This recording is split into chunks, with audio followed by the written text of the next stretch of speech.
بسم اللہ الرحمن الرحیم۔ السلام علیکم۔ سعد بن ہشام رضی اللہ تعالیٰ عنہ بیان کرتے ہیں کہ میں نے حضرت عائشہ رضی اللہ عنہ سے پوچھا کہ نبی کریم صلی اللہ علیہ وسلم کے اخلاق کیسے تھے، تو آپ نے جواب دیا، کیا تم قرآن نہیں پڑھتے؟ میں نے کہا کیوں نہیں، ضرور پڑھتا ہوں۔ تو آپ نے جواب دیا، جو کچھ قرآن میں ہے وہ آپ صلی اللہ علیہ وسلم کا اخلاق ہے۔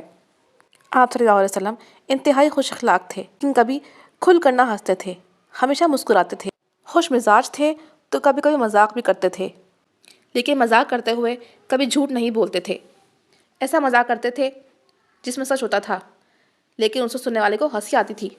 ایک بار ایک شخص حاضر خدمت ہوا اور کہا، اے اللہ کے نبی، ہم کو کسی جانور پر سوار کروائیے۔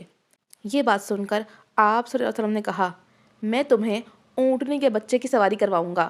یہ سن کر وہ آدمی بولا کہ میں اونٹنی کے بچے پر سواری کیوں کروں گا؟ تو آپ نے فرمایا کہ ہر اونٹ اونٹنی کا بچہ نہیں ہوتا کیا؟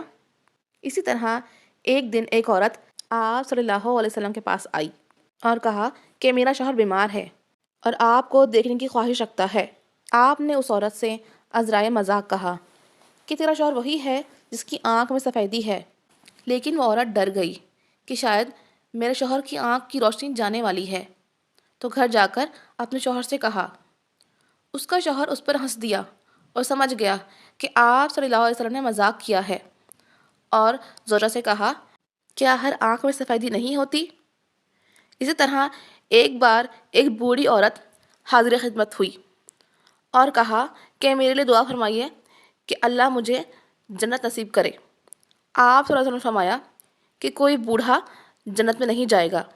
یہ سن کر وہ عورت رونے لگی، تو آپ صلی اللہ علیہ وسلم نے کہا کہ ہر بوڑھا جوان ہو کر جنت میں جائے گا۔ یہ بس کچھ واقعات تھے جن سے ظاہر ہوتا ہے کہ مذاق میں جھوٹ کا عنصر شامل نہیں ہونا چاہیے۔ ہمیں بھی چاہیے کہ جب بھی کبھی مذاق کریں تو جھوٹ شامل نہ کریں۔ اللہ ہم سب کو سنتوں پر عمل کرنے والا بنائے، آمین۔